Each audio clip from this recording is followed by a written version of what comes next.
On présente souvent Poitiers comme la ville aux 100 clochers. Bien sûr, le chiffre est exagéré, mais il traduit une réalité. Son patrimoine religieux est tout simplement exceptionnel, à l'image de l'église Sainte-Radegonde, l'une des plus anciennes de la cité. La pièce maîtresse du quartier épiscopal, c'est la cathédrale Saint-Pierre, financée en partie par un couple royal, Aliénor d'Aquitaine et Henri Plantagenet, roi d'Angleterre. Quelques années après leur mariage à Poitiers, en 1152, la cathédrale est mise en chantier. Il faudra plus de 100 ans pour la terminer. Bonjour Laurent. Bonjour. Depuis toujours, l'accès privilégié pour rentrer dans la cathédrale, c'est de passer par ce parvis. Le premier choc que l'on a, c'est cette façade. Oui, la façade occidentale, qui est donc la façade principale de la cathédrale de Poitiers, qui est dominée par ce grand tympan qui représente le jugement dernier. Dès le début, on commence à envoyer un message aux croyants, à celui qui vient. Oui, c'est à la fois la porte principale, donc ça invite à rentrer à l'intérieur, et c'est aussi un petit peu un symbole, un avertissement pour dire attention, si vous respectez les préceptes de la religion, vous irez au paradis, sinon vous irez en enfer. Mais c'est surtout, à mon sens, une invitation pour rentrer dans la cathédrale.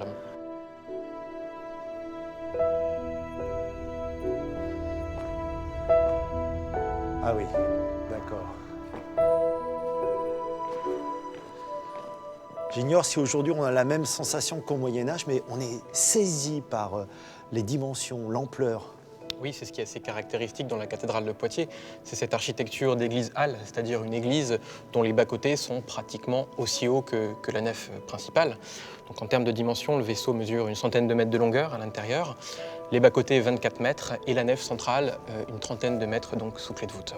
Puis là, on a la surprise de découvrir ces peintures murales qui datent donc du XIIIe siècle, où on voit qu'on a un complément entre la peinture, qui est directement appliquée sur la pierre, et la sculpture, puisqu'on voit que donc ces petites têtes viennent compléter le personnage en trompe-l'œil. Aujourd'hui, c'est le seul exemple que l'on ait dans une cathédrale en France.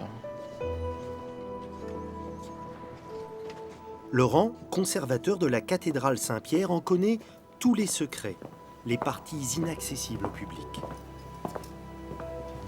Comment imaginer que derrière cette porte, un petit escalier nous conduit au plus près d'un véritable joyau? Un vitrail remontant aux années 1170, l'un des plus anciens de tout le monde chrétien. C'est exceptionnel d'être au pied de ce vitrail que normalement on voit depuis l'église, qui attire le regard, mais là on est en contact direct. Ah oui, là on est directement contre ce grand chef-d'œuvre de l'art des maîtres verriers du XIIe siècle. Et là, on est à son pied, ce qui permet d'admirer le détail un peu de cette mosaïque de verre et de lumière. Alors, des détails, justement, il y en a vraiment importants, notamment celui qui est devant vous. Oui, alors on a la chance, quand on est ici, de pouvoir voir ce panneau qui représente Aliénor d'Aquitaine et donc son mari, Henri Plantagenet, en train d'offrir la maquette du vitrail. On retrouve exactement donc, la division du grand ouvrage qui nous domine. La voici enfin, la célèbre Aliénor, on la voit. Enfin, une photographie du XIIe siècle authentique où on représente Aliénor d'Aquitaine. Moi, je suis très touché par les détails des visages. Henri Plantagenet, son œil, là, et puis d'autres, alors, je ne sais pas, on dirait un squelette presque ici. Oui, alors ce qui est étonnant, c'est que finalement, ces vitraux qui sont à une quinzaine ou une vingtaine de mètres du sol sont, lorsqu'on est le nez dessus, excessivement précis, alors que bien évidemment, d'en bas, ce qu'on capte simplement, c'est la composition générale.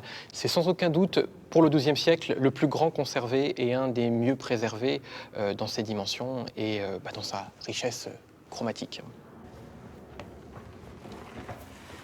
Toujours plus haut, toujours plus surprenant. Avec Laurent, nous découvrons maintenant les dessous des dessus. C'est impossible d'imaginer qu'il y a ça dans les parties hautes. J'ai l'impression de voir presque une deuxième cathédrale. Eh oui, il y a presque une cathédrale de bois au-dessus de la cathédrale de pierre. Donc on est ici à l'aplomb de la charpente du chœur. Donc il faut imaginer qu'on a encore le double de charpente qui se prolonge de l'autre côté du transept. Et on est sur une charpente qui mesure à peu près 18 mètres ici, entre le sol où on est et le sommet du faîtage. Nous sommes vraiment dans les coulisses parce que face à nous, il y a cette forme, c'est l'envers du décor. Qu'est-ce que c'est exactement? Mais on est sur l'extradose de la voûte, c'est-à-dire qu'on voit la partie supérieure des voûtes sous lesquelles nous étions tout à l'heure. Et on voit en fait donc les pierres, la façon dont elles sont assemblées pour constituer donc, ces séries de dômes qui caractérisent la cathédrale de Poitiers. Ça, il y a combien de vide là en dessous de nous? Là, on doit avoir une vingtaine de mètres sous nos pieds.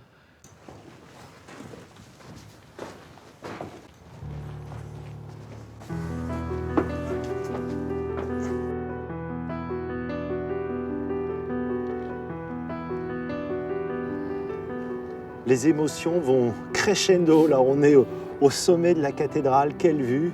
Oui, on est à une cinquantaine de mètres du sol. Et d'ici, on a cette vue assez exceptionnelle à la fois sur la cathédrale, sur sa grande façade occidentale, et puis sur les toits de Poitiers, bien évidemment. Derrière la cathédrale, en fait, est symbolisée une puissance, la puissance religieuse qui marque l'histoire de Poitiers. Qui la marque vraiment, d'autant plus qu'ici, on constate que la ville est vraiment piquetée de clochers, de flèches, qui nous rappellent son surnom de ville au 100 clochers, et qui montre bien que ça a été une grande capitale religieuse, une ville sainte sur la route du chemin de Saint-Jacques de Compostelle.